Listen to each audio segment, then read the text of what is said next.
ఈ యొక్క వీడియోలో మన వాస్తుపురుష మండలి ఏదైతే ఉన్నదో దాని యొక్క ఈస్ట్ భాగాన్ని అంటే తూర్పు పక్కగా ఉన్న స్పేస్ని అసలు ఏ రకంగా వచ్చింది ఆ షేప్, దాన్ని మనం ఏ రకంగా ప్రాక్టికల్గా ఇంప్లిమెంట్ చేసాం. ప్లీజ్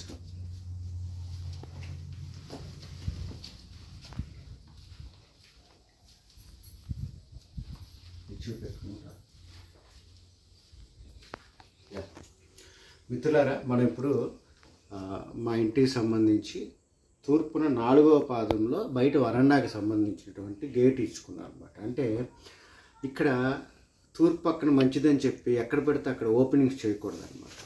తూర్పు పక్కన కూడా మొదల వాల్ అంటాం, ఇంటి యొక్క పల్సేషన్కి కారణమైనటువంటి ప్లింత్ వాల్ అనమాట, తూర్పు వాల్ అనమాట.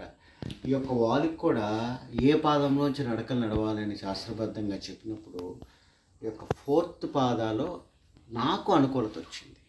ఎందుకు అనుకూలంగా వచ్చింది అంటే ఈశాన్యం గదిలో 3 పాదాలు ఆల్రెడీ వాడేశా. అందుకని ఇక్కడ 4వ పాదం, 5, 6వ పాదాలు, కిచెన్లో మిగతా 3 పాదాలు ఉన్నాయన్నమాట. ఈ ఎలాంగేషన్ ఎక్కువగా ఉండడం వల్ల ఇక్కడ 3 పాదాలు వచ్చినాయి. 3, 5, 15. ఇక్కడ 6 పాదాలు వచ్చినాయి. 6, 2, 4, 15. సో ఇట్లా please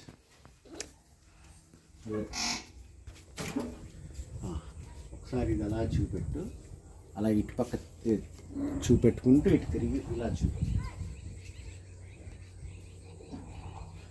so please come. So మిత్రులారా, ఇది మీరు అబ్జర్వ్ చేసినప్పుడు ఏంటంటే ఒక ట్రయాంగిల్ షేప్లో ఉంది. అంటే ఇల్లు ఉన్న ప్లాట్ నుంచి ఇలా 11 డిగ్రీలు తిప్పి నాకు కావాల్సిన మదరవాళ్ళు తీసుకోవడం వల్ల ప్లాట్ 34 అవడం వల్ల ఇక్కడ 10 అడుగులు ఈ రకంగా ఉందండి ప్లాట్ యొక్క ఈశాన్యం. అదే రకంగా ఆగ్నేయం దగ్గరికి వెళ్ళేటప్పటికల్లా అసలు ఏమీ లేదు, ఒక 1 ఇంచ్ కూడా లేదనమాట. అంటే ఈ ట్రయాంగులర్గా ఉన్నదాన్ని నేను బయటికి వదిలిపెట్టలేక మళ్ళీ పురుగు పట్ర వస్తుందని చెప్పి దాన్ని రైట్ చేసి ఒక వరండా కింద వాడుకుంటున్నాను. సో ఇక్కడ మనం అచీవ్ చేసిన అంశాలు ఏంటి? ఫస్ట్ థింగ్ ఏంటంటే ఇది కొంత అటు చూపెట్టినాను, కొంత పొలాలు ఈ రకంగా విష పురుగులు తిరిగేటటువంటి ప్లేస్ కాబట్టి, ప్లస్ కొంత అవుట్స్కట్స్లో ఉంటుంది కాబట్టి ఫస్ట్ ఆఫ్ ఆల్ కొంత మనుషులు చొరపడకుండా ఒక సెట్టింగ్ అనేది చేయడం జరిగింది. ఒక గ్రిల్ లాంటిది ఏర్పాటు చేసాం ఫస్ట్ ఆఫ్ ఆల్. 2 ఫంక్షనాలిటీ ఏంటనేది ఇది దూరంగా నన్ను చూపెడితే ఇది ఒక బోర్ అండి. ఇంటికి సంబంధించిన బోర్ ఇక్కడ నార్త్ ఈస్ట్గా తూర్పు యొక్క ఈశాన్యంలో వేయడం అనేది జరిగింది.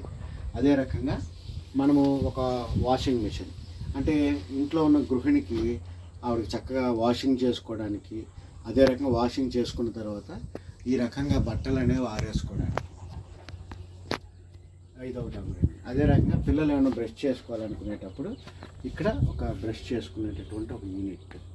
అదే రకంగా ఈ యొక్క నార్త్ ఈస్ట్ రూమ్లో ఉన్నటువంటి దానికి ఒక ఎక్స్టర్నల్గా ఈ బ్లోయర్ అనమాట, ఈ యొక్క ఏసీ యొక్క బ్లోయర్.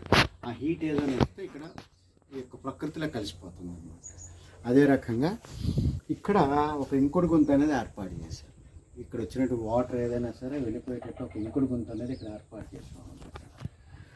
సో మీరు అబ్జర్వ్ చేసినప్పుడు ఇది ఒక రేకుల షెడ్ అండి. బట్ ఈ యొక్క రేకుల షెడ్కి ఏం చేసాం, ఈ రకంగా మనం ఒక పీవీసీ సీలింగ్ అనేది వేయించాం. సో ఈ యొక్క స్పేస్ అనేది మనం ఏదైనా కూర్చొని ఒక ప్రశాంతంగా చక్కని హోంవర్క్ అనేది చేసుకోవచ్చు.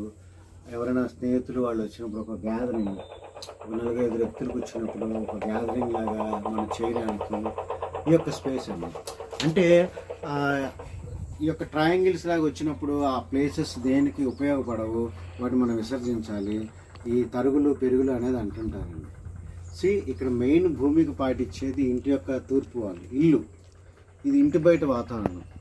ఇక్కడున్న పరిస్థితుల్లో పూర్తిగా ఒక ఈవెన్గా ఇంటి చుట్టూ ఖాళీ స్థలం ఉండే పరిస్థితి లేక అట్లీస్ట్ మన ఇంటికి సంబంధించి అయినా ప్రాక్టికల్గా మనం కరెక్ట్గా ఉండేటట్టు మనం ఇచ్చేసాము.